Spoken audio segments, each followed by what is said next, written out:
Vous faites souvent du shadowboxing et vous avez l'impression de ne pas progresser. Vous avez l'impression que votre shadowboxing pourrait vous apporter beaucoup plus s'il était plus structuré.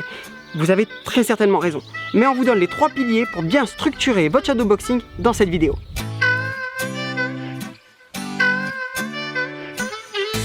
Bonjour à tous et bienvenue sur une nouvelle vidéo du blog Corps et Esprit Martial, la dernière de notre semaine du shadowboxing. Et oui, déjà la dernière. Et je pense que sur les 6 premières vidéos, vous avez peut-être appris des choses qui pourraient vous intéresser et que vous pourriez vouloir incorporer dans votre entraînement. C'est vrai que entre les exercices pour le déplacement, ceux pour l'attaque, pour la défense, pour avoir un enchaînement plus fluide, ceux pour réussir à avoir plus de puissance en faisant de la préparation physique spécifique, et enfin les exercices de rythme, ça vous fait 6 vidéos où vous avez quand même pas mal d'astuces au total, et du coup c'est vrai que c'est assez riche, mais il faut réussir à bien le structurer. Ce que j'aime dire, c'est que faire du shadowboxing sans le structurer, c'est un peu comme passer la tondeuse, mais de façon complètement désorganisée. Est-ce que vous passeriez votre tondeuse de façon complètement aléatoire sur un jardin, au risque de passer plusieurs fois au même endroit et de ne pas passer du tout sur certains autres?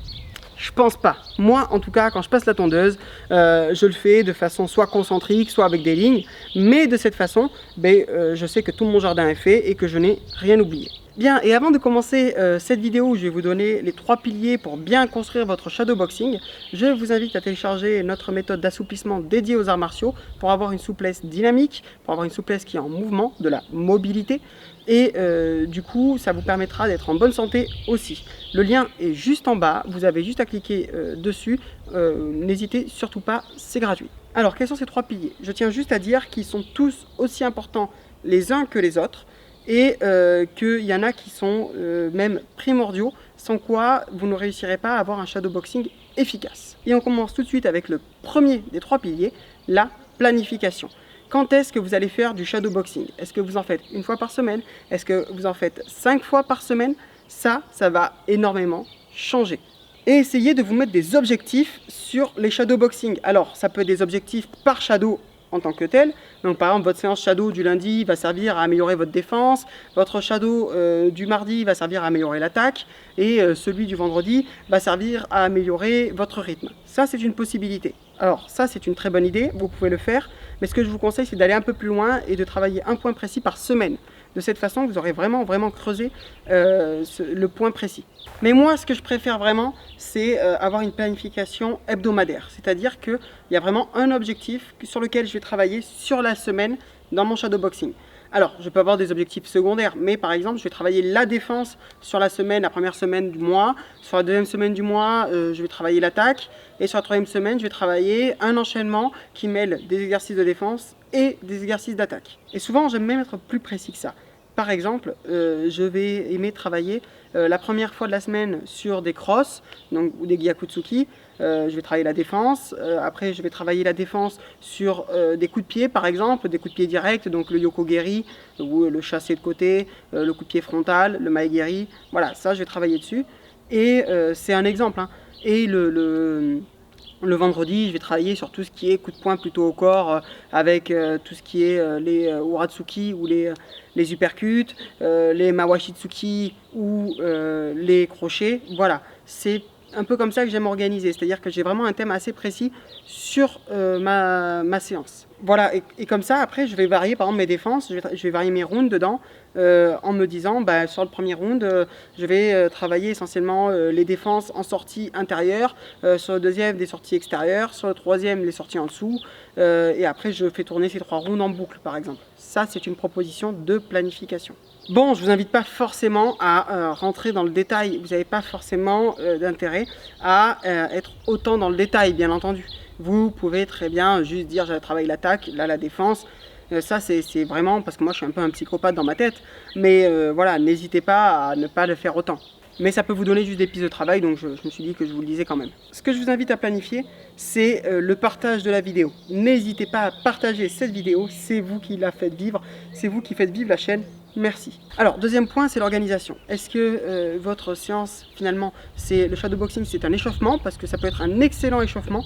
D'ailleurs, souvent, vous me voyez faire, alors, bras semi-fléchis, je garde le bras semi-fléchi et je ferme pas la main. Il y en a qui m'ont fait la remarque. Effectivement, c'est pour éviter les tendinites, c'est pour éviter de se blesser bêtement. Quand on fait du shadow, il vaut mieux être relâché, et surtout si c'est du shadow d'échauffement. Et donc là, vous faites un quart d'heure de shadow quoi, pour vous chauffer, un quart d'heure, 20 minutes. Après, vous pouvez faire un corps de séance complet. C'est-à-dire que vous faites que du shadow sur votre séance, parce que vous êtes seul, parce que vous avez envie de vous renforcer sur un point précis. Il y a plein de bonnes raisons de faire du shadow seul, et même des fois de le préférer au travail à deux, donc il n'y a pas de souci là-dessus. Et donc là, vous pouvez construire une séance qui fait 1 heure, 1h30 de shadow, hein, il n'y a pas de souci là-dessus. Voilà, ça dépend des rythmes que vous allez mettre. Comme je vous disais dans d'autres vidéos, si vous faites des exercices plus cardio, plus accélérés, vous allez faire en plus fractionné, ça peut être intéressant. Vous pouvez très bien faire du shadow quasiment sans arrêt sur un rythme assez lent pour travailler votre capacité aérobie, ce qui va améliorer par exemple votre récupération. Donc voilà, ça peut être intéressant. Bon, et organisez-vous comme vous voulez, je vous fais confiance, mais mettez-moi ce pouce bleu. Et enfin, troisième point, c'est un point mais clé pour moi, c'est la visualisation. C'est ce qui fait la différence vraiment entre un bon et un mauvais shadowboxing. Et d'ailleurs, je m'en suis rendu compte en regardant les vidéos, en revisionnant les vidéos, tout simplement parce que, vous avez sûrement dû le remarquer aussi, hein, il y a des fois où je vous montre et je suis en train de parler en même temps, donc je ne suis pas concentré vraiment sur ce que je fais et ça se voit, les mouvements sont pas carrés, sont pas ciblés de la même façon.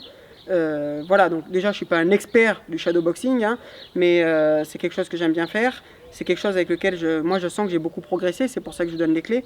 Mais voilà, c'est vrai que la visualisation, ça permet vraiment de réussir à progresser et à être efficace dans son shadow. Bon, on a fait une vidéo consacrée à la visualisation, on vous le met dans le coin là, juste là-haut, vous cliquez sur le i et vous l'aurez. Mais la visualisation, quoi, n'allez pas imaginer. S'il vous plaît, n'allez pas imaginer des choses. Visualiser, ça veut dire qu'on a déjà fait ces choses-là.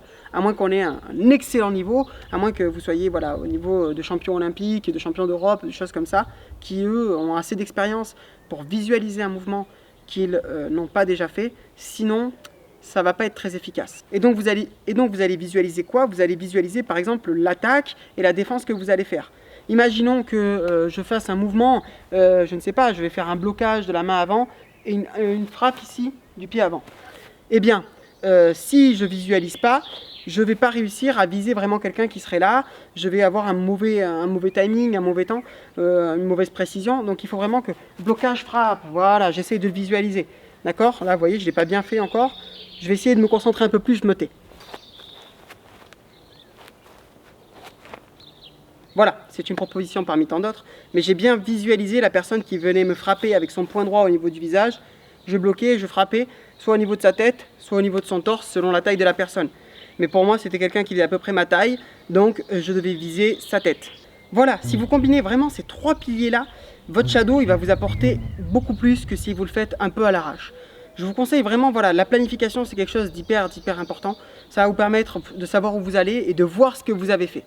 Vous pouvez par exemple tenir un carnet d'entraînement et si vous avez besoin d'aide pour faire un carnet d'entraînement, n'hésitez pas à nous le demander en commentaire. Voilà, cette vidéo touche à sa fin, j'espère qu'elle vous a plu. Dites-nous si ça vous a plu et vous, qu'est-ce que vous allez travailler dans votre shadow, qu'est-ce que vous allez planifier, dites-le nous en commentaire. Avant de partir, on vous invite à vous abonner et à activer la petite clochette pour ne pas louper les prochaines vidéos. On a encore plein de vidéos qui vont sortir cet été, différents types d'entraînement, notamment comment développer de la puissance sur ses coups de poing. C'est une vidéo que vous nous demandez depuis longtemps, on a planché dessus, on devrait sortir quelque chose qui va vous plaire. Et puis on a encore plein d'interviews qui arrivent et qui devraient vous plaire. Donc n'hésitez pas. Encore une fois, merci pour vos partages, merci pour vos likes, merci pour votre soutien. Ça nous touche vraiment en fait, de se dire qu'on touche autant de personnes. Voilà, on ne se rend pas compte, mais si vous deviez être plus de 400 là devant nous, ce serait énorme quoi à gérer. Donc merci beaucoup. On vous dit à très vite pour une prochaine vidéo. Tchou bye.